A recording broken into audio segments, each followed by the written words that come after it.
ஆதன் news நேயர்களுக்கு வணக்கம். நான் கவி பாரதி. ஆதன் தலைப்புச் செய்திகளை காணலாம். மதுரை சித்திரை திருவிழாவை ஒட்டி நடைபெறும் அழகர் ஆற்றில் இறங்கும் வைபவம். அடுத்த மாதம் 12ஆம் தேதி மதுரை மாவட்டத்திற்கு உள்ளூர் விடுமுறை. சென்னை பூந்தமல்லி மெட்ரோ ரயில் பாதையில் மீண்டும் சோதனை ஓட்டம். இம்மாத இறுதிக்குள் போரூர் வரை சோதனை நடத்த திட்டம். மறைந்த நடிகர் சிவாஜி கணேசனின் வீட்டை ஜப்தி செய்யும் உத்தரவு ரத்து. நடிகர் பிரபு மற்றும் ராம்குமார் தொடர்ந்த வழக்கில் சென்னை உயர்நீதிமன்றம் தீர்ப்பு. தலைமன்னார் தனுஷ்கோடி இடையே பாக் ஜலசந்தியை நீந்தி கடந்த மாற்றுத்திறனாளி வீராங்கனை 11 மணி நேரம் இடைவிடாமல் நீந்தி சாதனை. தங்கம் விலை முதல் முறையாக சவரனுக்கு 72,000 ரூபாயை கடந்தது. கடந்த 4 மாதங்களில் மட்டும் சவரனுக்கு 15,000 ரூபாய் அதிகரித்ததால் நடுத்தர மக்கள் அதிர்ச்சி. இனி தொடர்வது விரிவான செய்திகள். தமிழில் பெயர் பலகை வைக்காத வணிக நிறுவனங்களுக்கு விதிக்கப்படும் அபராத தொகை அதிகரிக்கப்பட்டிருப்பதாக அமைச்சர் சாமிநாதன் தெரிவித்துள்ளார்.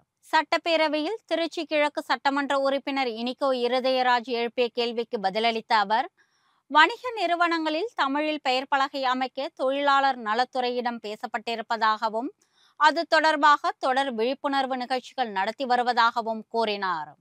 தமிழில் பெயர் பலகை வைக்காத வணிக நிறுவனங்களுக்கு 500 ரூபாயிலிருந்து 2,000 ரூபாயாக அபராதம் உயர்த்தப்பட்டிருப்பதாக சுட்டிக்காட்டிய அமைச்சர் சாமிநாதன், விரைவில் அனைத்து வணிக நிறுவனங்களிலும் தமிழில் பெயர் பலகை வைக்க உரிய நடவடிக்கை எடுக்கப்படும் என பதிலளித்தார். ஹரியானா, டெல்லி, மகாராஷ்டிரா ஆகிய மாநிலங்களில் பாஜக ஆட்சியை கொண்டு வந்தது போல் தமிழகத்திலும் ஆட்சியை கொண்டு வரப்போவது அமித்ஷா தான் என பாஜக மாநில தலைவர் நயினா நாகேந்திரன் தெரிவித்துள்ளார். தஞ்சாவூரில் நயினா நாகேந்திரன் தலைமையில் பாஜக திருச்சி பெருங்கோட்டை நிர்வாகிகள் தொண்டர்கள் சந்திப்பு நிகழ்ச்சி நடைபெற்றது. பின்னர் செய்தியாளர்களுக்கு பேட்டியளித்த நயினா நாகேந்திரன், திமுகவில் அமைச்சர் பொன்முடி மட்டுமல்லாமல் அனைத்து அமைச்சர்களும் பெண்களை மதிப்பது கிடையாது என கூறியுள்ளார். அதிமுக பாஜக கூட்டணியை பார்த்து இப்பொழுதே திமுகவுக்கு பயம் வந்துவிட்டது என்றும், ஹரியானா, மகாராஷ்டிரா, டெல்லி ஆகிய மாநிலங்களில் பாஜகவை ஆட்சிக்கு கொண்டு வந்தது அமித்ஷா தான் என்பதால் தமிழகத்திலும் அவர்தான் ஆட்சியை கொண்டு வர போகிறார் என்றும் நயினா நாகேந்திரன் தெரிவித்துள்ளார். இலங்கையை ஒட்டிய தலைமன்னார் கடல் பகுதியில் இருந்து ராமநாதபுரம் மாவட்டத்தின் தனுஷ்கோடி வரையிலான பாக் ஜலசந்தியை நீந்தி கடந்த மாற்றுத்திறனாளி வீராங்கனை ஒருவர் சாதித்து காட்டியுள்ளார். குஜராத், கர்நாடகா, மகாராஷ்டிரா உள்ளிட்ட மாநிலங்களை சேர்ந்த நீச்சல் குழுவினர் நேற்று இலங்கையில் தலைமன்னார் கடல் பகுதியில் அதிகாலை 5:50 மணிக்கு தனுஷ்கோடியை நோக்கி நீந்த தொடங்கினர். தொடர் நீச்சல் முறையில் அவர்கள் இந்த பயணத்தை மேற்கொண்டனர். அவர்களில் மகாராஷ்டிரா மாநிலத்தை சேர்ந்த சஸ்ருதி என்பவரும் பல்கா கணேஷ் என்பவரும் மாற்றுத்திறனாளி வீரர்கள் ஆவார். அவர்களில் செயற்கை காலுடன் நடக்கும் சஸ்ருதி என்பவர் இந்த கடல் நீச்சலில் துணிந்து களமிறங்கினார். அதிகாலை 5:50 மணிக்கு தலைமன்னாரில் நீச்சலை தொடங்கிய அவர் மாலை 4:55 மணி அளவில் தனுஷ்கோடி அரிச்சல் முனை பகுதியை அடைந்தார். பாறைகளும் ஜெல்லி மீன்கள் அதிகமாக நிறைந்த கடலில் 11 மணி நேரம் 5 நிமிடங்கள் தொடர்ந்து நீந்தி அவர் இந்த இலக்கை அடைந்தார். அங்கு அவரது தாய் உள்ளிட்ட பலர் சஸ்ருதியை ஆரவாரத்தோடு வரவேற்றனர். இதேபோல் மற்றொரு மாற்றுத்திறனாளி வீரரான பல்கா கணேஷ் என்பவரும் தலைமன்னார் தொடங்கி தனுஷ்கோடி வரை 10 மணி நேரம் 30 நிமிடத்தில் நீந்தி கடந்து அனைவரது கவனத்தையும் ஈர்த்துள்ளார். உலகின் முதல் நாடாக சீனாவில் டென்ஜி இணைய சேவை தொடங்கப்பட்டுள்ளது. அந்த நாட்டில் ஹூபே மாகாணம் சுனான் கவுண்டி பகுதியில் கொண்டு வரப்பட்டுள்ள இந்த இணைய சேவை மூலம் 2 மணி நேரம் முழுநீள படத்தை சில வினாடிகளில் பதிவிறக்கம் செய்துவிட முடியும்.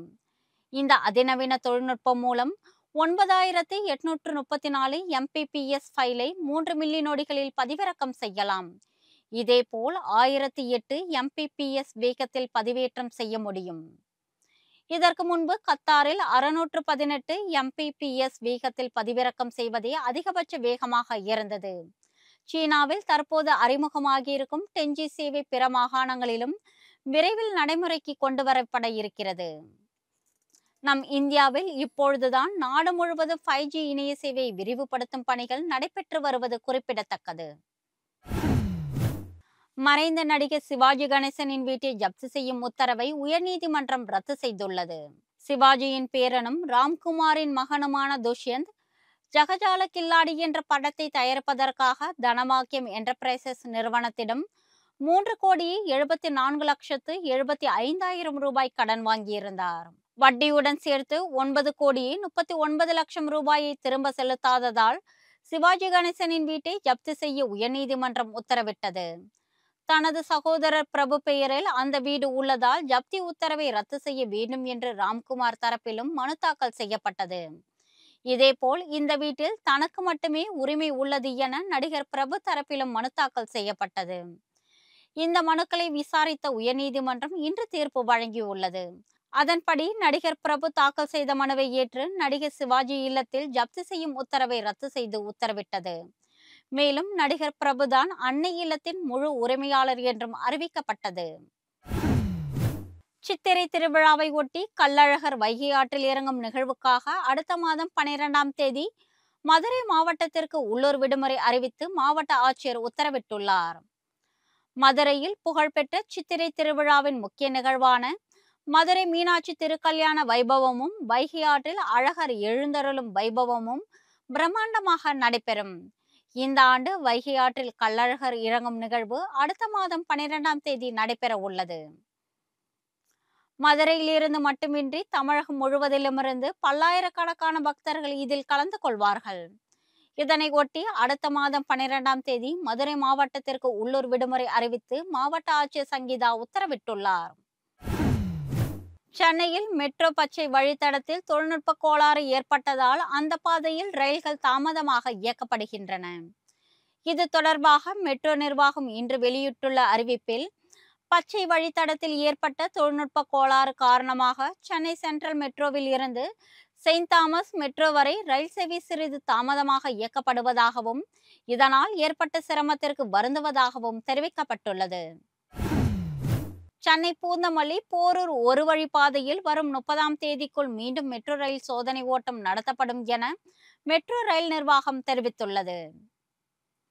சென்னையில் நடைபெறும் 2ஆம் கட்ட மெட்ரோ ரயில் திட்டத்தில் கலங்கரை விளக்கம் பூந்தமல்லி இடையான 4வது வழித்தடத்தில் ஒரு குறிப்பிட்ட பகுதி வரை தண்டவாளம் அமைக்கப்பட்டிருக்கிறது. பூந்தமல்லி பனிமனையிலிருந்து முல்லை தோட்டம் வரை 2.5 கிலோமீட்டர் தொலைவிற்கு ஏற்கனவே சோதனை ஓட்டம் நடத்தப்பட்ட நிலையில் இம்மாதம் 30ஆம் தேதிக்குள் இன்னொரு சோதனை ஓட்டம் நடத்தப்பட உள்ளது. பூந்தமல்லி தொடங்கி போரூர் வரை இந்த சோதனை ஓட்டம் நடைபெற உள்ளது. இந்த ஆண்டு இறுதிக்குள் இந்த பாதையில் ரயில்கள் இயக்கப்படவும் திட்டமிடப்பட்டுள்ளது. காஷ்மீர் நிலச்சரிவில் சிக்கி பலியானோர் எண்ணிக்கை 5ஆக உயர்ந்துள்ளது.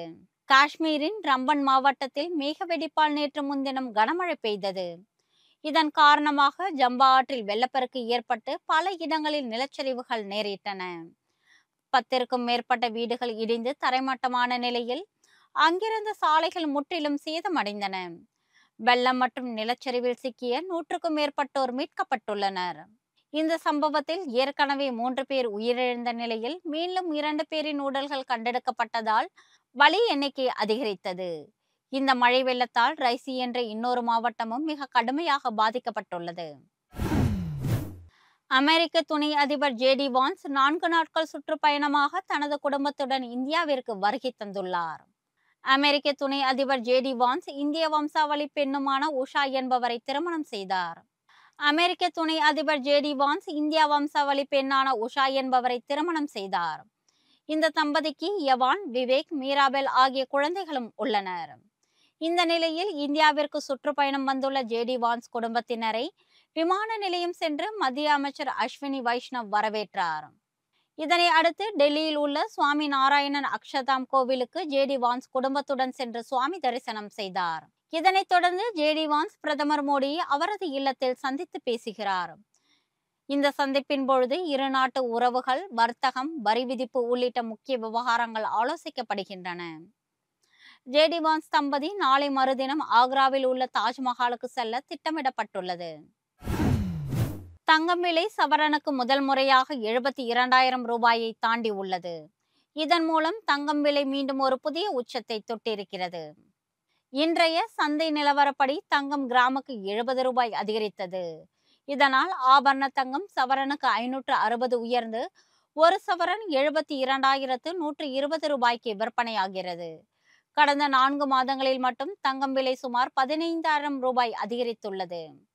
2023ஆம் ஆண்டில் சற்று குறைய தொடங்கிய தங்கம் அதன் பிறகு கடந்த 2 ஆண்டுகளாக தொடர்ந்து அதிகரித்து வருகிறது.